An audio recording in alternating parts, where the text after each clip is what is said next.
North Korea has accused the United States of being a warmonger on the eve of joint US-South Korean military exercises. Tomorrow's drills are the largest ever involving US and South Korean troops.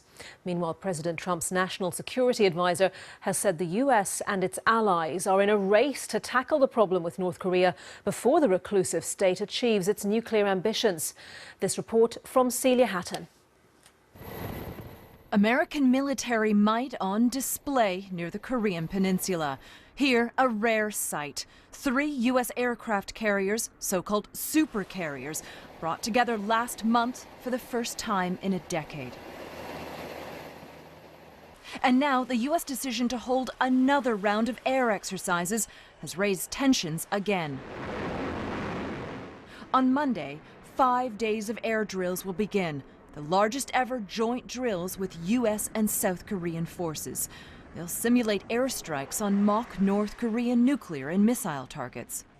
This comes as President Trump's national security advisor warns the possibility of war with Pyongyang is increasing by the day.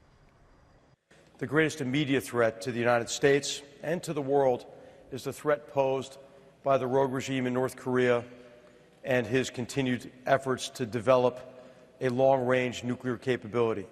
There are ways to address this problem short of armed conflict, but it is a race because he's getting closer and closer, and there's not much time left. In North Korea, news of the military exercises drew dire warnings. If the Korean peninsula and the world are embroiled in the crucible of a nuclear war because of the reckless nuclear war mania of the United States, the US must take full responsibility for it. On Friday, North Korea held a mass event celebrating the success of recent weapons tests. The latest one sent a missile higher than ever before, putting the continental United States in striking range. Now, Pyongyang is rushing to perfect its weapons technology, including the development of a nuclear warhead that can fit on a missile. Kim Jong-un is getting closer to his nuclear ambitions. Here, he inspects a factory making tires for missile launch vehicles. Some are quick to brush off the exchange of threats between Kim Jong-un and the Trump administration, dismissing them as bluster.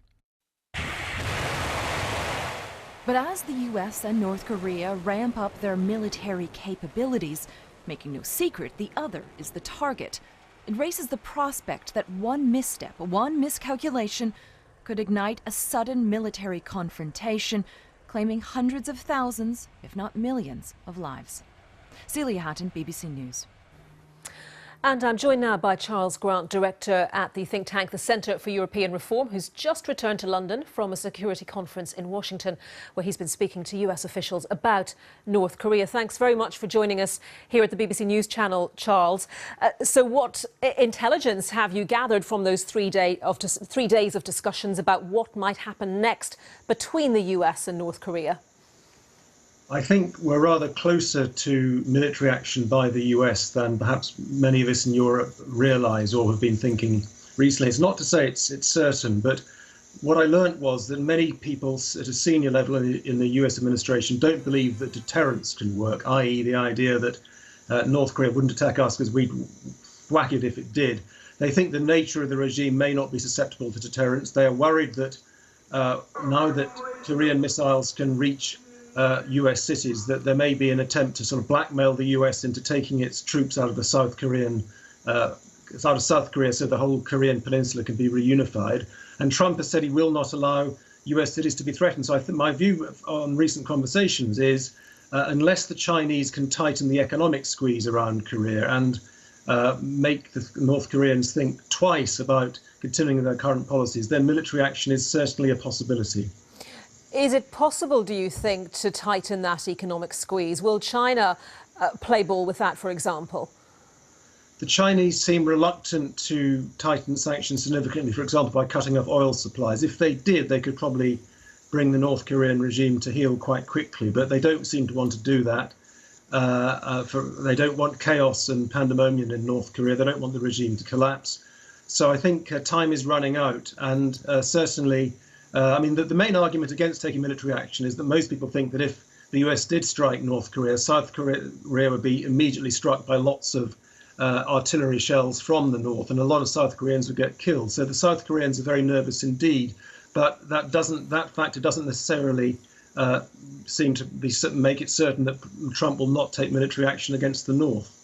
What was your sense from those 3 days of talks about how far planning for an attack by the US is advanced, and how far is planning advanced for whatever scenario might follow an attack? I think planning is advanced, and I think there is certainly talk amongst senior officials of a kind of surgical strike, a modest attack on North Korea's military facilities to teach Kim Jong-un a lesson rather than an all-out war. But of course, the danger is that even a fairly modest set of precision strikes could still provoke the North to rain fire on the South, as they put it, and kill an awful lot of South Koreans. So it's not clear that even a modest attack wouldn't have pretty ghastly consequences. And was anyone prepared to say anything to you about the personalities involved here when you look at Donald Trump and Kim Jong-un, I beg your pardon?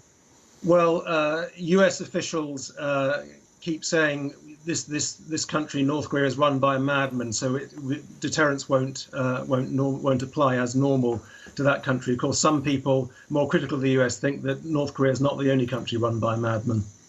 OK, Charles Grant, Director at the think tank, the Centre for European Reform, thank you very much for your time today.